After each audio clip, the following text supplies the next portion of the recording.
As for Grayson and Grayson, your hair was darker and you changed your name, but something in those eyes, girl, can't forget. Oh, yeah, you never did like TV much, did you? Of course, who can blame you after what happened and all? If you don't like it, turn it off. It won't bite you. Now, me, I love TV. Keeps me company. Of course, that's just a $30 job. Got my eye on this big 59-inch color one. Of course, you know, everything costs money. It's good to see you, Bobby. I don't really see too many people from the old days. Yeah, I bet. You don't mind me changing like this, do you? I mean, I just think of you as family. Speaking of which, wouldn't your daddy be proud if he could see what you made of yourself? Next time I see him, I'll have to be sure and tell him. He's alive?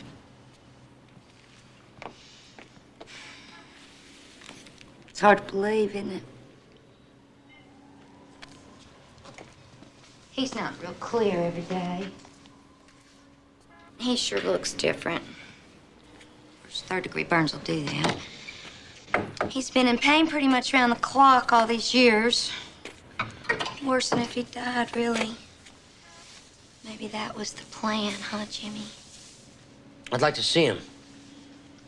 I don't think so. He didn't know I found you. Nobody does yet. Don't go thinking you're going to find him behind my back. 'Cause he's in a new town under a new name. I'm a diabetic.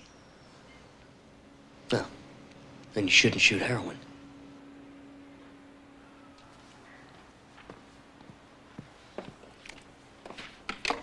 $100,000 now, and 50 more every 3 months, or I tell your daddy I found you, and he tells the cops what you did and who you really are, Jimmy Stokowski.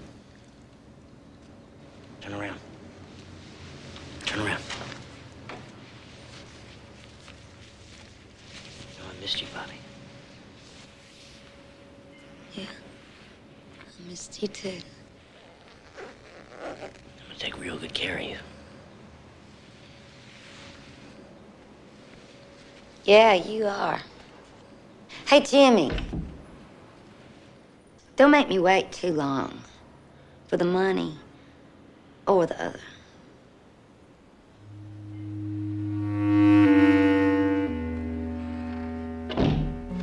According to company records, his name was Arnold Stokowski, but he later changed it. We don't know to what, and we don't know why. Uh-huh, yeah. He held a minor amount of stock, and we owe him some dividends. His last known address was the Good Samaritan Hospital in Tulsa, Oklahoma. That was 13 years ago. I would start checking in every hospital that has a burn unit, or nursing centers that care for burn patients. Mm-hmm. Married? Yeah.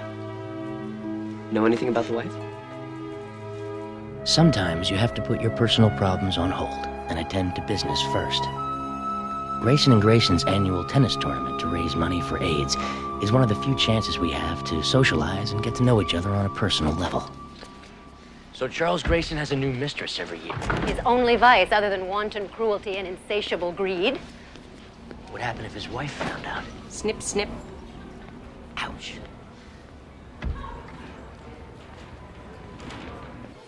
Who's that? Jack's wife, Elizabeth. She's a Grayson, Jazz's cousin. She's in recovery. From what? Drinking? Among other things. Such as what?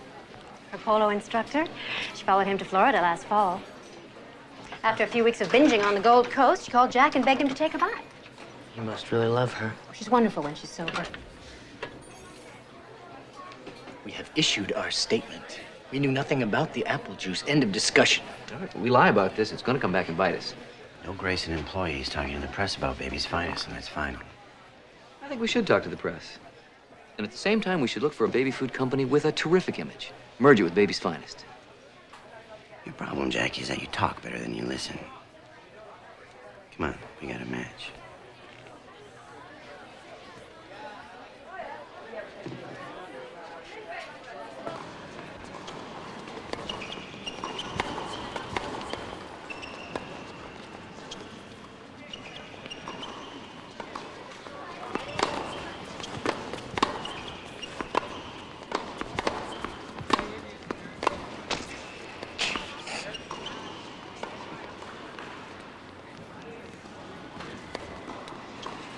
Nice game.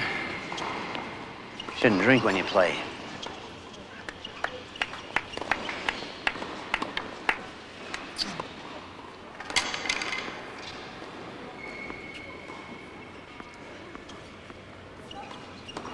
Just lock it there. Keep that racket head up. Okay? Swing. Lock your wrist, okay? Yeah. And you swing. Let me get this straight. Now, I pay you $50 an hour to teach my wife tennis, so you can put your hand on her ass. Pete, he was just... No, honey, that's fair. Maybe, you'd like me to tip him, huh? Stop Mr. it. Grayson, come on, this is silly. What? You telling me you didn't have your hand there? I was just showing... Say something you want to explain? Dwight. I'll handle it. He's drunk, okay? Hey. Boy, you really tore into that guy.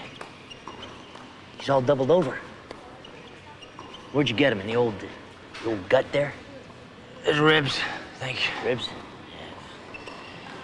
Guy like that won't listen. Sometimes there's only one way to send a message, right?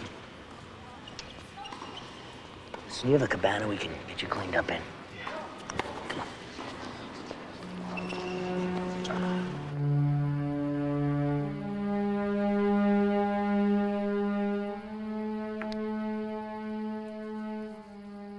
L-ectanol. It's a topical muscle relaxant for tired, achy joints, inflammations, and in Pete's case, chronic impotence. That certainly can eat away at a man's self-confidence, especially with such an attractive wife. Sleep. You okay? Fine, just a little embarrassed, that's all. Oh, Anyway, thank you. yeah. Anytime. Good night, Nora. Good night, Jim. Jim.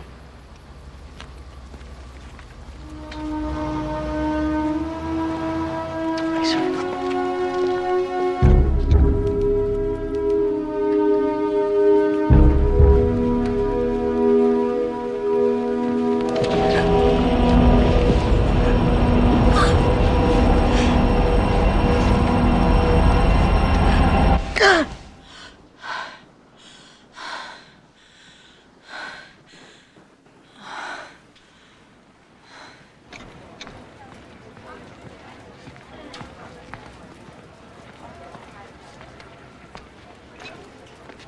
Hey, you okay? Yeah, I'm fine. Just not sleeping very well. Hey, what do you know about this new guy, Prophet? No, not much. He's hardworking, smart, good man to have in our division at a time like this. Say, what does your shrink say about this insomnia? He says don't talk to your ex-lovers about your sleeping habits. Ooh, good shrink. What's he charge? A lot.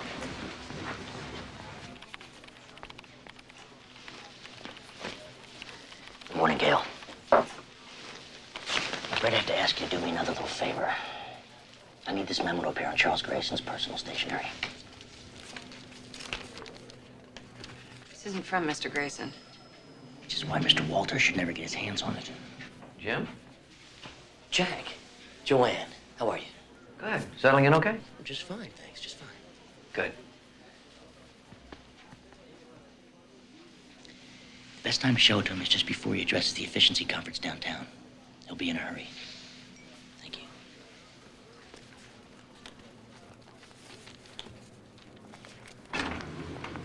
And these are the latest overseas projections. You confirmed these figures with Zurich? Yeah, twice.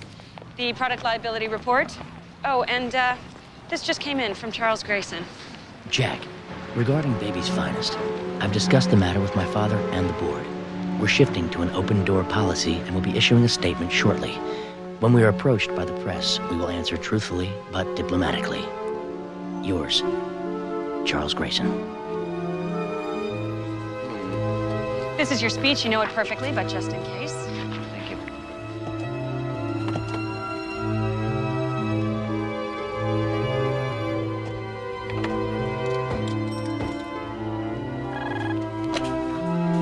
Sandler, city desk. Sandy, Sid Weinstock, G&GPR. Listen, I'm ready to do some talking. A little mea culpa on that old baby juice deal, but we're looking for someone we can trust. Now, you used to be buddies with Jack Walters, right? We were roommates in college. Right. Well, he's got a meeting this evening at the Oak Bar at 8. Should be walking out around 10. Why don't you get down there and catch him before Mike Wallace does?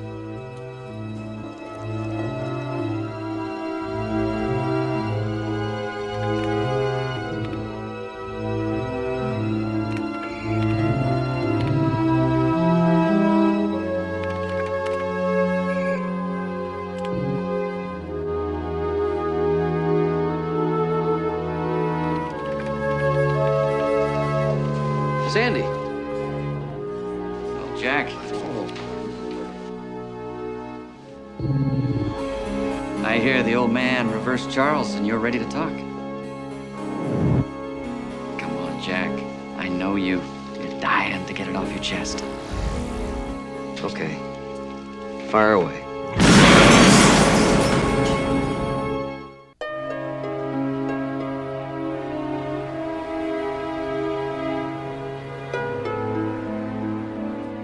The truth. They say it can be a dangerous thing. Where's that memo, Gail? Memo? The one you gave him before the conference. Well, we went over the latest figures for projections. No, the one from Chaz. I'm sorry, Mr. Walters. This is everything I gave you. The truth. They say it can also set you free.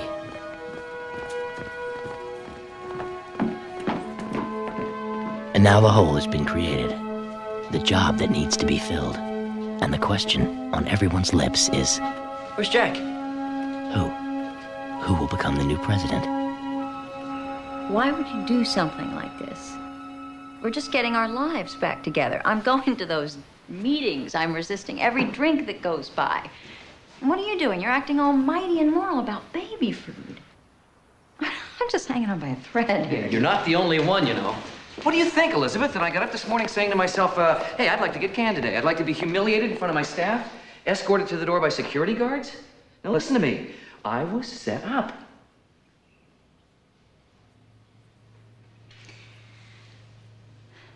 I'm sorry.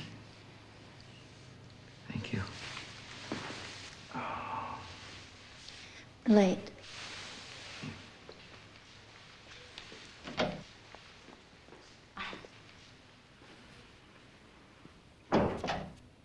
I don't want to disturb you.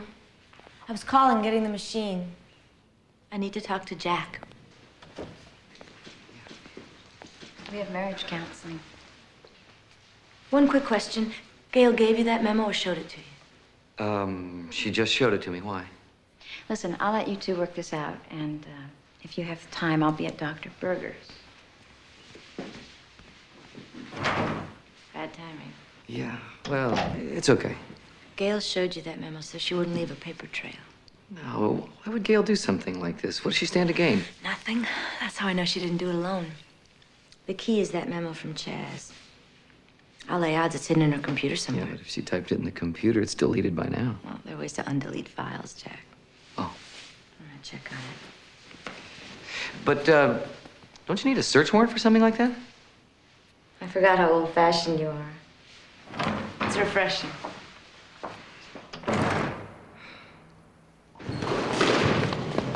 Pete Grayson is certain that empty seat where Jack Walters sat is his now. He just needs that one big deal to put him in the spotlight. Let me ask you some advice, Pete. Work on your backhand. Now, this one's about the Cronish Metals deal. Yeah? Yeah. I got a source in French Parliament. You know all the European metals producers are government-owned. Oh, yeah. Yeah, right. So this source tells me there's a 30% production cut coming in all the EC countries. Cronish Metals is the only Western company positioned to pick up the slack. So grab it. I can't. I mean, it's just too big for me. I'd like to turn the whole thing over to you. I gotta be honest, Pete, I'm choking. Why? It's just way too much to cover. I'm still trying to find my parking space in the morning.